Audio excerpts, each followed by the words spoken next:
Paul's letter to the Galatians gives us this remarkable glimpse into the life of Paul, and it is a time in his life that is rarely discussed.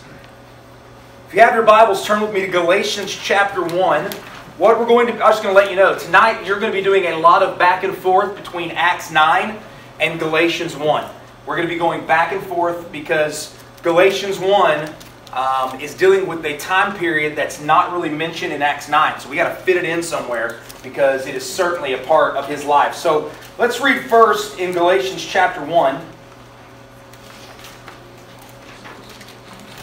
And to start with, I just want to read verses 15, 16, and 17. And then we'll look at all the verses surrounding those verses as we work through tonight. I know that your notes has 3 points.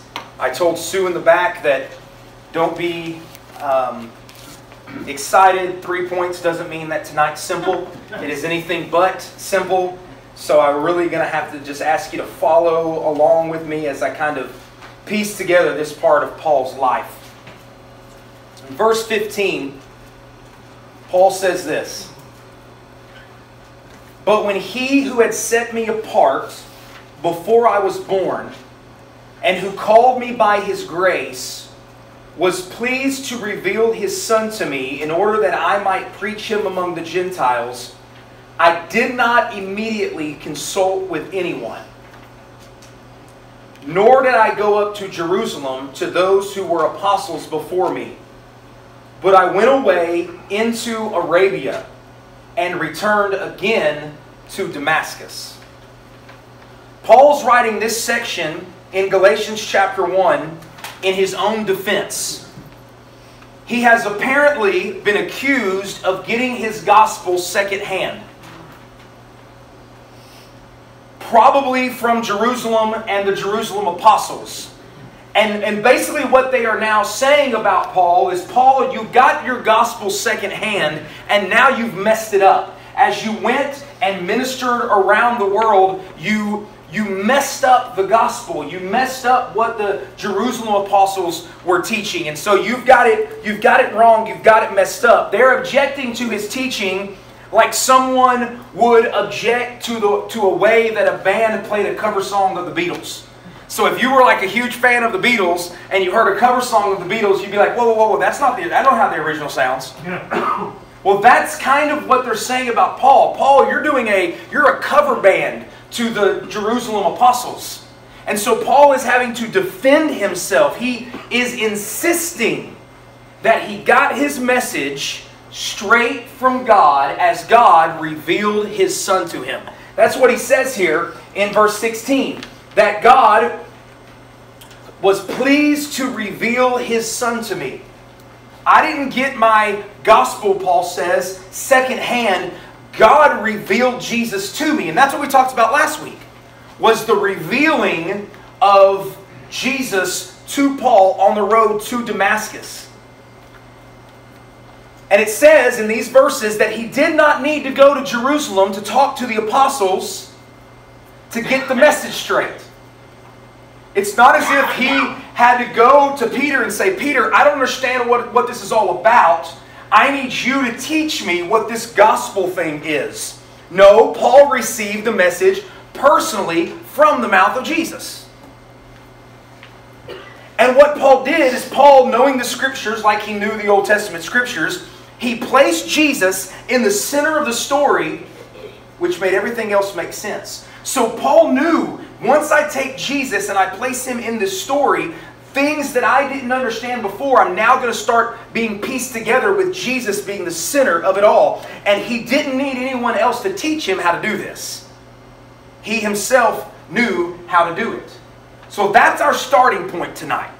Our starting point is that Paul is defending himself and saying, I did not go to Jerusalem, to the Jerusalem apostles, consult with anybody once I got the message. Instead, he went straightway to Arabia.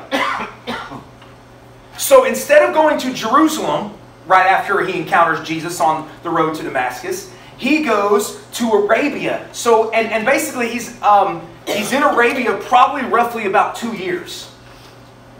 So here's the question tonight, at least one of the questions we're going to try to answer. Why Arabia?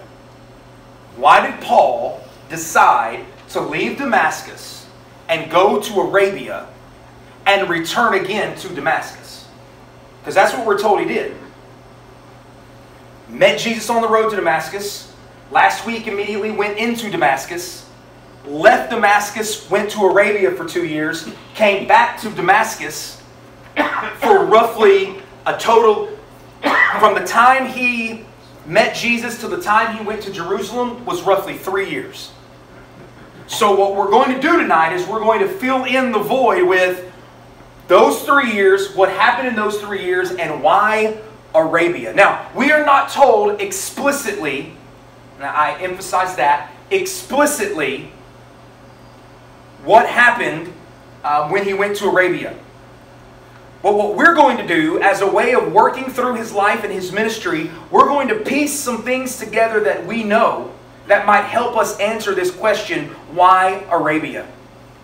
And I think the answer lies in the fact that Paul was an expert in the Old Testament. I think the answer comes from the Old Testament on why Arabia would have been so massively important. Remember verse 14, the verse right before that we just read? Look at what he says in verse 14.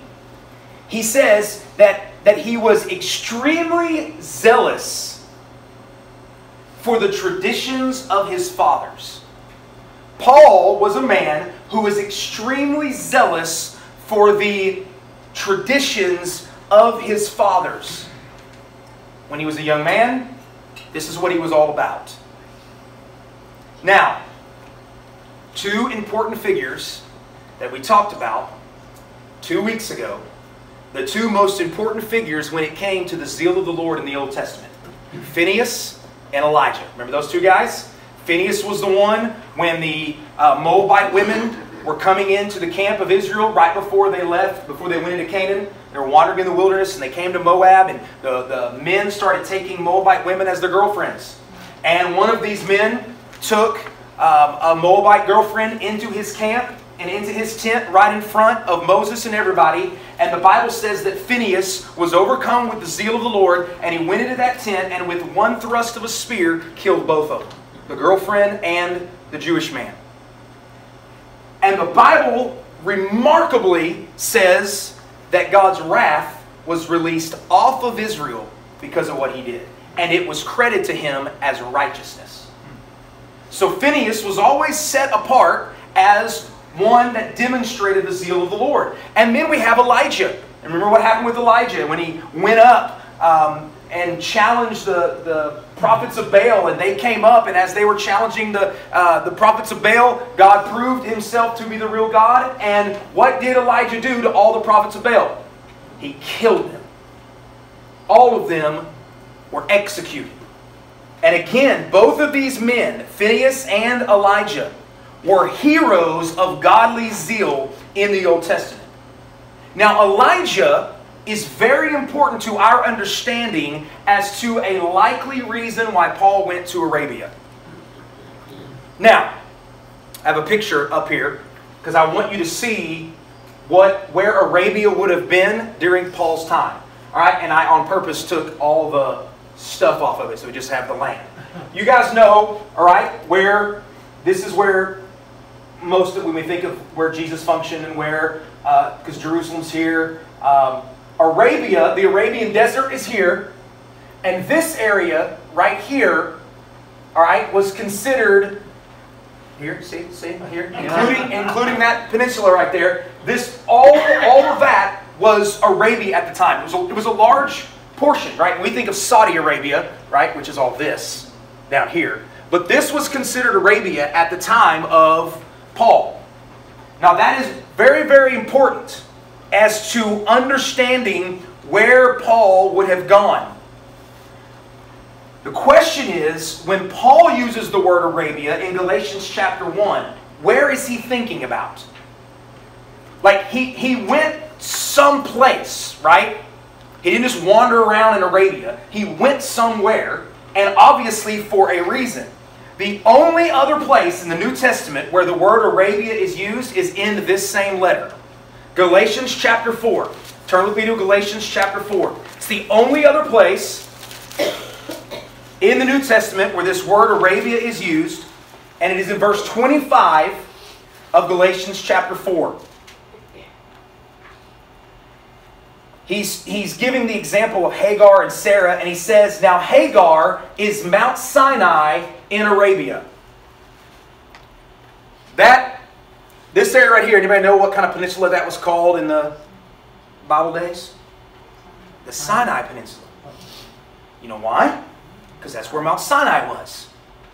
Once Israel crossed over the Red Sea, okay, they went to Mount Sinai. That is where the law was given. I believe that when Paul says Arabia, he has in mind the area of the mountains of Sinai. Okay? I believe that's what he has in mind. Sinai, the great mountain in Arabia, it was the place of Jewish beginnings. It was the place that Israel looked back as the starting point of their long and checkered relationship between God and His stiff-necked people. It is also significant in the story of Elijah. And the echoes of Elijah's story and Paul's story, while they might be small, I think they're very significant. So, what we want to do is we want to go to 1 Kings chapter 19. This is what occurs right after Elijah kills all of the prophets of Baal. 1 Kings chapter 19.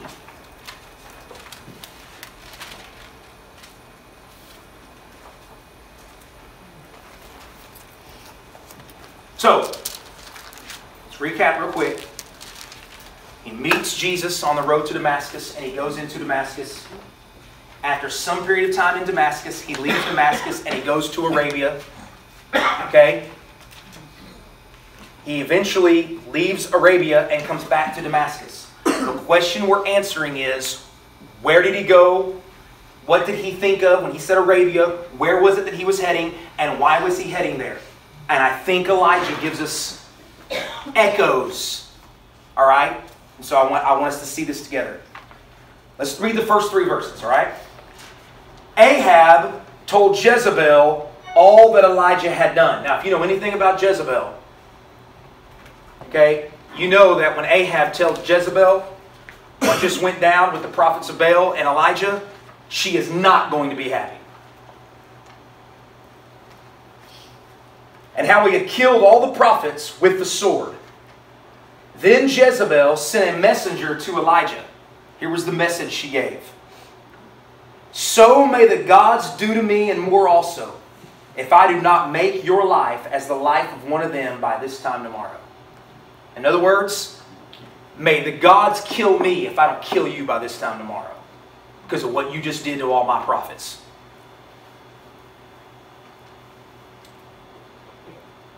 And then, rightly so, we read these words. Then he was afraid. I'd say so. The queen just said, you're a dead man. And he rose and he ran for his life, and he came to Beersheba, which belongs to Judah, and he left his servant there. So after the zeal of the Lord came upon Elijah, he kills the prophets of Baal. Queen Jezebel finds out about it and wants to kill him, so he flees. Now look at verse 8. I'm skipping around. I'm working down faster than we need to, but verse 8. And he arose and he ate and drank, and he went in the strength of that food 40 days and 40 nights to Horeb, the mountain of God. Horeb is either another name for Mount Sinai, or it is it's the name of a place very close to where Mount Sinai is, where Israel started their journey to Canaan. Okay, so we're talking about the same vicinity here. When Elijah fled for his life, he fled to the mountain of God. He fled to the mountains of Sinai. He fled to Horeb. Think the same area in the same place, because that's what it is. Verse 10. verse 9, God asks Elijah, Elijah, what are you doing here? Why are you here? Here's what Elijah says. I have been very jealous for the Lord. That word jealous can simply be translated zealous. I have been zealous for the Lord, the God of hosts. For the people of Israel have forsaken your covenant, thrown down your altars, and killed your prophets with the sword. And I, even I only, am left, and they seek my life to take it away. Here Elijah complains to the Lord, I have been zealous for you, and it hasn't worked because the people are still in rebellion, and now they're trying to kill me. So I was doing the zealous thing by taking out all these prophets of Baal and demonstrating that Israel should be loyal, but instead I'm having to run for my life because they're trying to kill me for the zeal that I've demonstrated. And after God passes by a couple different times, here's what happens in verse 15. And the Lord said to him, go, return on your way to the wilderness of Damascus. And when you arrive, you shall anoint Hazael to be king over Syria, and Jehu, the son of Nimshi, you shall anoint to be king over Israel. Here's what God tells him. Go back to Damascus and go announce and anoint that a new king is going to be king over Israel. Now, if you're paying attention closely, you should already catch some of the echoes of Galatians. Paul has been zealous for the Lord. He has done originally what he thought he needed to do to keep Israel loyal and to keep Israel faithful to Yahweh. He was willing to take the lives of these Christians, these people that followed Jesus. He was willing to take their lives to keep Israel faithful. And it hadn't worked. It simply didn't work. Just like Elijah found out. So Paul flees to Arabia, just like Elijah did. And just like Elijah did, he returns to Damascus. So what is this all about? If we know our Old Testament, like we should know, okay, and unfortunately, most of the time we don't. When we read the New Testament, there should be things that jump out immediately and over and over and over again to us. I have a hard time believing that first century Jewish people, when they hear about him being in Damascus, being zealous for the Lord, being in Damascus, fleeing to Arabia, and coming back to Damascus, that the echoes wouldn't have immediately made people think of Elijah.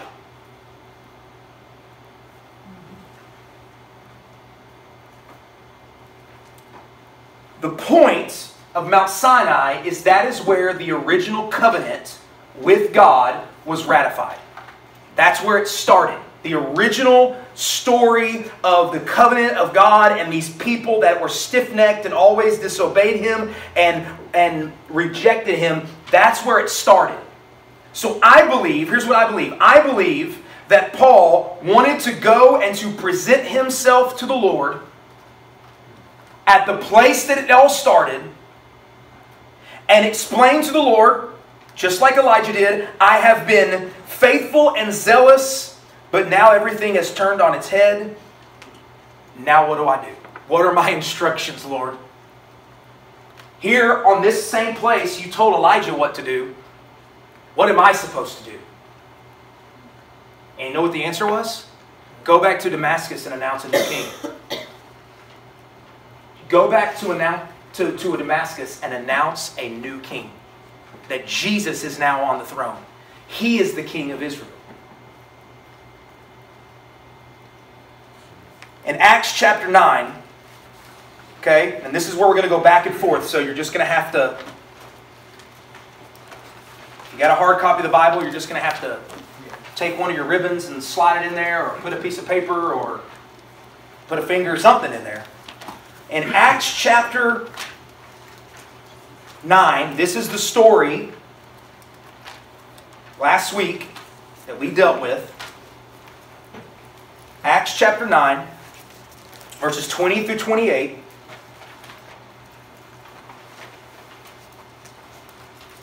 Paul announces here in the synagogue in Damascus Jesus.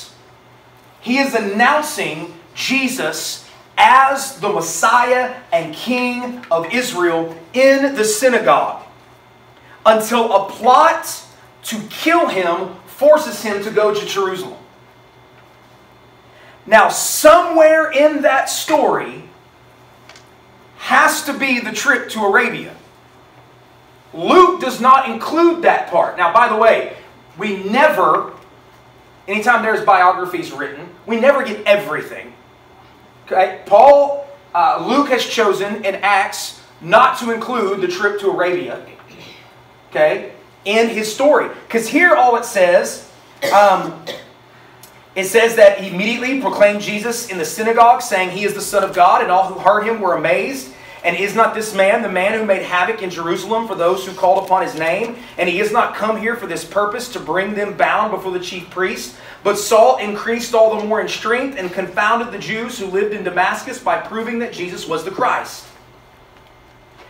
When many days had passed, the Jews plotted to kill him, but their plot became known to Saul.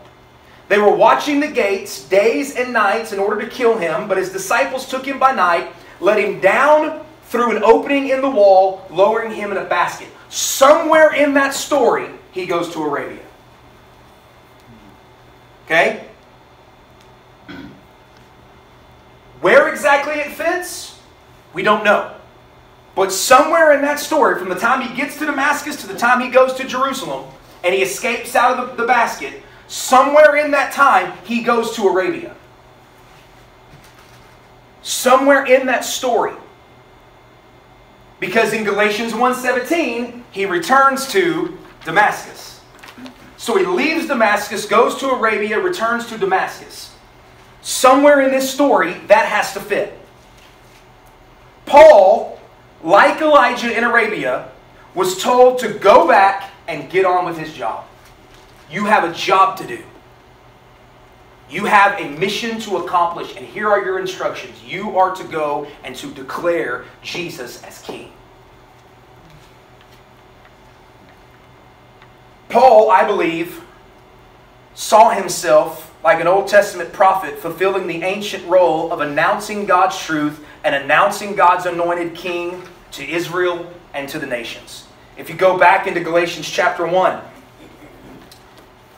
in verse 15, he says, I was set apart before the Lord, before I was born. I was set apart, another way of saying that, in my mother's womb. What Old Testament prophet said that? Jeremiah did. If you know your Old Testament, he's talking the same way that Jeremiah talked. When he says in Galatians 1:16 that the message was revealed to him, he is echoing the prophets again, saying they received a divine commission from God. In Galatians 1:24, we didn't read this, but in Galatians 1:24 he says, they glorified God because of me. As their servant, they now glorify God. An echo, again, of the prophetic role he had as servant. So Paul is not simply saying that the gospel has been given directly to me, but he is also saying the gospel has been given directly to me, and like Elijah, I received my commission to be like these prophets, coming into town and declaring who Jesus is. He is saying, I am in the line of the prophets, whether it's Isaiah or Jeremiah or Elijah himself. This is why he went to Arabia. I believe he went to Arabia to lay down the former commission of killing people, to get them to be faithful to Jesus, and to receive the new instructions of going and preaching the gospel. And that now being zealous for the Lord meant something completely different. Being commissioned now to be zealous for the Lord meant something radically, radically different. He laid down his old commission and got his new commission while he was in Arabia. Then in Galatians 1:18, we're told, goes through to Arabia, goes and has a ministry in Damascus. All right? Let me give you some dates, just so, and again, when you're trying to lay out a biography of someone's life, all right, someone of antiquity, someone of the ancient times, the exact dates are going to be difficult. All right, but from the time he met Jesus until the time he went to Jerusalem is roughly around 3 years, about probably AD 33 through AD 36. Okay? So then he goes to Jerusalem. And only when the threat gets so severe that his life is in danger does he decide it's time to leave. I've come back to Damascus now. I've been preaching the gospel. I've been sharing with people here that Jesus is the new king. But now the Jews have a threat on my life, and it's possible that I'm going to get killed if I don't get out of here. So his friends let him down in the hole in the wall, and that's the famous story, right? Where he's let down in a basket in the hole in the wall, and he heads to Jerusalem. Probably around AD 36. He heads to Jerusalem. Somewhere around there is when he takes off and he goes to Jerusalem. And when he gets to Jerusalem, I want us to look at this. Galatians 1:18.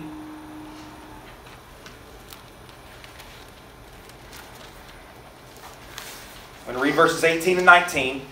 Because he's going to tell us what went on in Jerusalem. Galatians chapter 1, 18 and 19.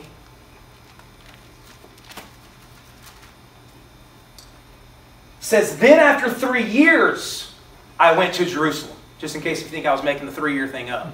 I wasn't. Then after 3 years, I went to Jerusalem to visit Cephas. Who is Cephas? It's Peter. I went up to Jerusalem to visit Cephas and remain with him 15 days. So he was with Peter for 2 weeks. Now, why is it important that he is stating that he was only with Peter for 2 weeks? He's proving there's no way I got tutored and trained in the gospel and everything that it means in 2 weeks with Peter. There's no way. And then he says, and I saw no one except James. So he didn't go meet with all the apostles. The only other apostle he saw was James, all right, who was the brother of Jesus, half-brother of Jesus. So, here's our timeline. He meets Jesus. He goes to Damascus. He's blinded. We have the story of Ananias coming to the door, knocking on the door, coming in, laying hands on him. The scales fall off. All right? At some point, he leaves Damascus and he goes to Arabia. Gets his new commission, his new calling. He's laying down how I used to do it, and now there's a new way of doing it. Jesus is now the central part of the whole story. I was missing that part. Now I got that part. I'm going to go back to Damascus and I'm going to minister and I'm going to do work there in Damascus. And after 3 years, he finally goes to Jerusalem and he meets with Peter for 2 weeks. And the only other person he saw was James, the Lord's brother. That's it. Now, while he's in Jerusalem, it did not take long for him to stir up the hornet's nest. Okay? Go now back to Acts chapter 9.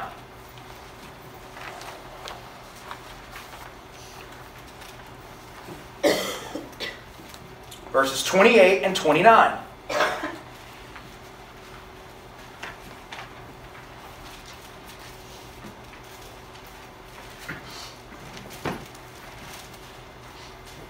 So, not there. We know he's not there long.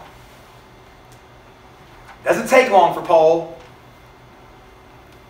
to stir up things, as we'll see the rest of his life. But in verse 28 it says, and he spoke and disputed against the Hellenists, but they were seeking to kill him. Verse 28 says, he went in and out among them at Jerusalem, preaching boldly in the name of the Lord. So he spent these 2 weeks with Peter, preaching Jesus and debating the people who didn't believe. causing trouble. Paul knows the scriptures, doesn't he? He knows them inside and out. He knows them better than anyone he would be able to debate. Paul knows his scriptures.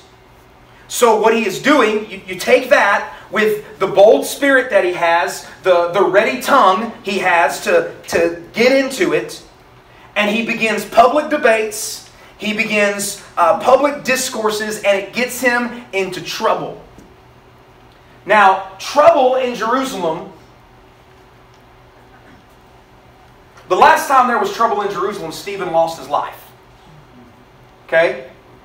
So the last time that trouble was stirred up, one of the Christians got killed. And it's very likely that what they said to Paul was, listen, we don't need this kind of trouble right now.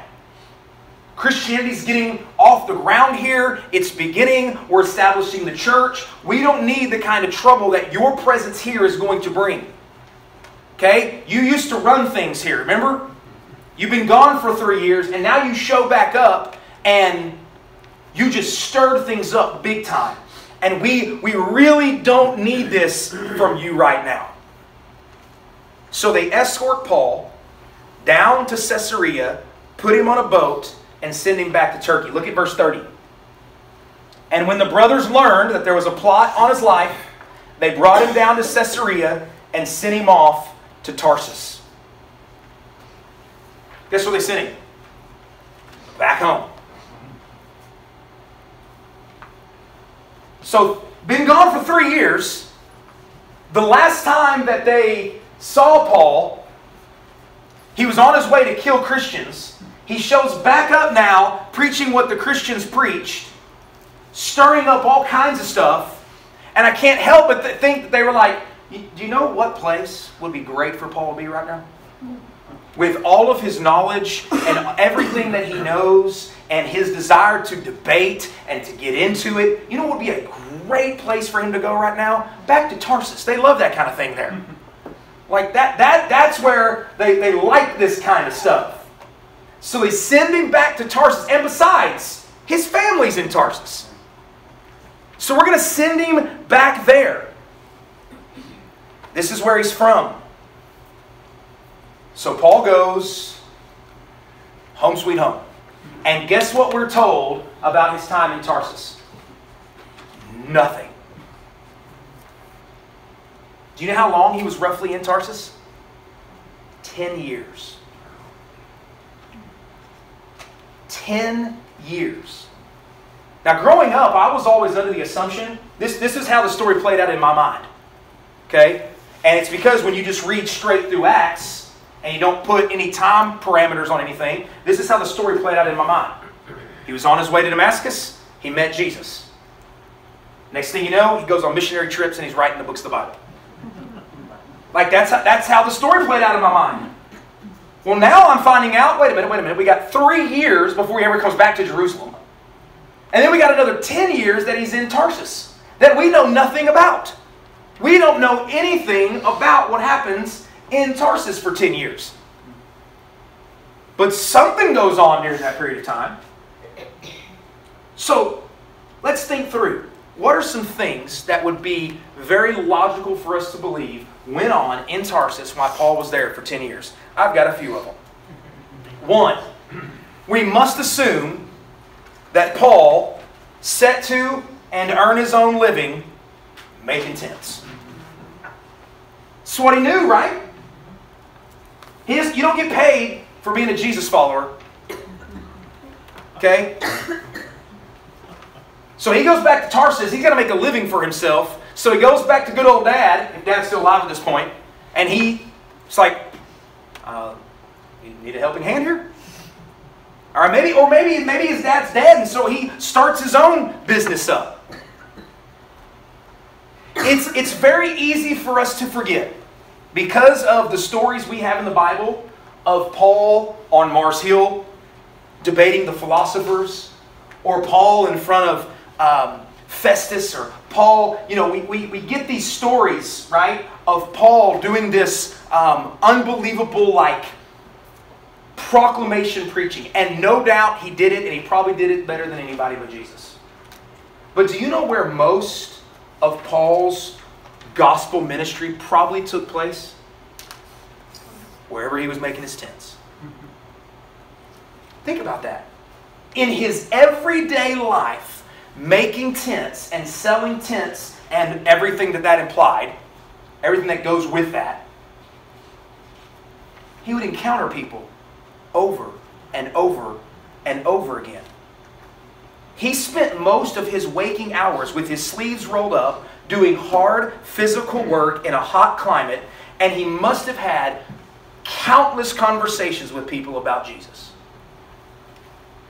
It wasn't in a place of worship, it wasn't in a place of study, it was in a small, cramped workshop where the gospel was proclaimed by Paul probably more than any other place. So when he's at Tarsus, I think we're right to assume he made tents, and the people that came in there to buy his materials heard about Jesus. Number two, we can be sure that he prayed. We can be sure that he studied. We can be sure that he figured all sorts of things out. We have to remember that Paul was working out what it all meant that Jesus was the central character in the human story. Just 3 years ago, he didn't believe that. And now Jesus is the central figure in the entire story. That's going to mean a lot. And he's going to have to work out all of the Old Testament points to Jesus. So now, what are all the ramifications for this?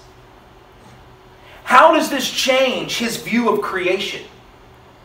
Think about that alone. Now he's got Jesus as being, Paul says in Colossians, Jesus made, that by him everything was made, and everything was made for him. He's got to work that out. He had never believed that before. Now he's got Jesus being the creator of the universe. He's got to work that out in his mind. He's got to study. He's got to think. What did this mean for the Exodus?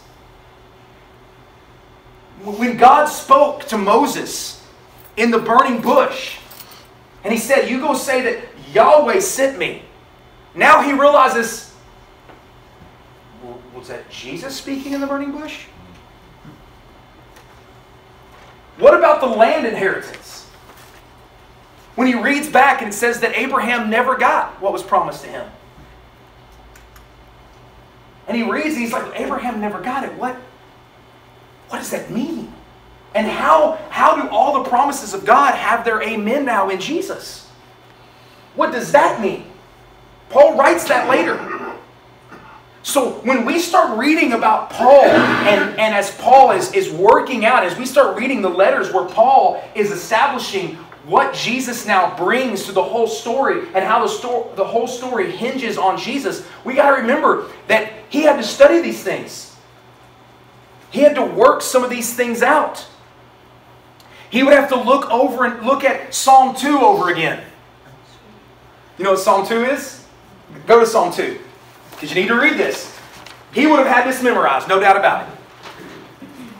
I want you to read Psalm 2. Because I want you to imagine now him reading Psalm 2 for the first time after putting Jesus at the center of the whole story. Why do the nations rage and the peoples plot in vain? The kings of the earth set themselves, and the rulers take counsel together against the Lord and against His anointed. What? That anointed is Jesus. He had never read Psalm 2 that way before. Now Jesus is that anointed one. Saying, let us burst their bonds apart and cast their cords from us. He who sits in the heaven laughs, and the Lord holds them in derision. Then He will speak to them in His wrath and terrify them in His fury, saying, as for me, I have set my king on Zion, my holy hill. Who's the king that God set on Zion, the holy hill? It's Jesus. I will tell of the decree that the Lord said to me, you are my son, today I have begotten you. Ask of me, and I will make your nations your inheritance, the ends of the earth your possession. You shall break them with the rod of iron and dash them to pieces like a potter's vessel. Now therefore, O kings, be wise. Be warned, O rulers of the earth. Serve the Lord with fear and rejoice with trembling. Kiss the Son, lest he be angry and you perish in the way. For his wrath is quickly kindled. Blessed are all those who take refuge in him. Now he's reading that. He's got to work through what all that means. Got to piece that together with Psalm 47. Piece that together with Psalm 72. Put all this together. Coming to understand all the doctrines that we have today, I believe were possibly worked out in those 10 years while he was making tents. He prayed. And when tent making work was done, he studied and he thought. And he spent countless amounts of time with the Lord. It was probably during this time that he got caught up into the third heaven. We're told that Paul gets caught up into the third heaven. And then he says, these things are too wonderful, I can't even share them with you. Can't even share with you what happened when I got caught up into the third heaven. When I got brought before the Lord. He would have had to reflect on what all this meant as he spent an immense amount of time with Jesus. Number 3, we can be sure that he would be listening to all the philosophical and political cultures of this cosmopolitan town he lived in. Remember we talked about Tarsus, what kind of place it was? All this political stuff, all this philosophical stuff is going on around him, thinking through what the Stoics believed and how Jesus refutes it, thinking about Epicureanism, how Jesus refutes it, the teachings of Plato, how Jesus refutes it, how Jesus corrects all that. Number 4, we can also assume he would have ministered to his family. How would they have reacted to all this?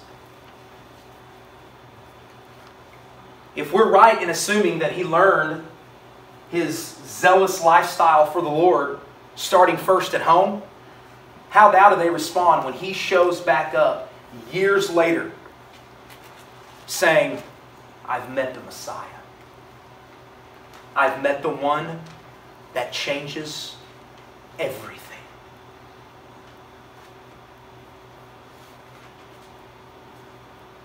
I'm sure it would have caused a great reaction in that family, don't you think? I can imagine arguments, misunderstandings, accusations of disloyalty, because it looks like Paul is abandoning the ancestral traditions that he used to be so zealous for. Now it looks like he's abandoning it. Remember in Romans chapter 9 when Paul says, oh, I wish I could be accursed so that all my Jewish family could be saved. Paul probably didn't just have nameless, faceless people in mind. Some of these people were family members. That he was saying, oh, if I could be accursed, so these people that I know, that I love, that I care for, could believe in Jesus. These were real human beings. They weren't just some theological category in Romans 9. These were real human beings. One does not suffer emotional anguish over faceless, nameless projections of people. But you get emotionally distraught when you think of people you love not loving Jesus. So I think this decade in Tarsus was very formative. I don't think he just went there and just sat on his hands for 10 years. Work was going on. Literal, physical work was going on. But spiritual work was going on. Doctrinal work was going on. So that when he sets out on his missionary journeys, he has spent so much time with the Lord has revealed so much truth to him that he can write what he writes in all these letters we read. I can't imagine how much this meant for his future ministry and what he was a part of. His public ministry really begins about 13 years, roughly, after he meets Jesus. That would have put him roughly at the age of 50. So his public ministry starts roughly about the age of 50. Because he will soon be called to his full-time missionary ministry, which is a ministry that will change the world. But these 13 years are formative, laying down the foundation, the groundwork to start this. Very important time period that we rarely talk about. We rarely think about. But if we're going to think through the life of Paul, we got to think through these 13 years. Think what was going on, what happened, and how did they set a foundation for what Paul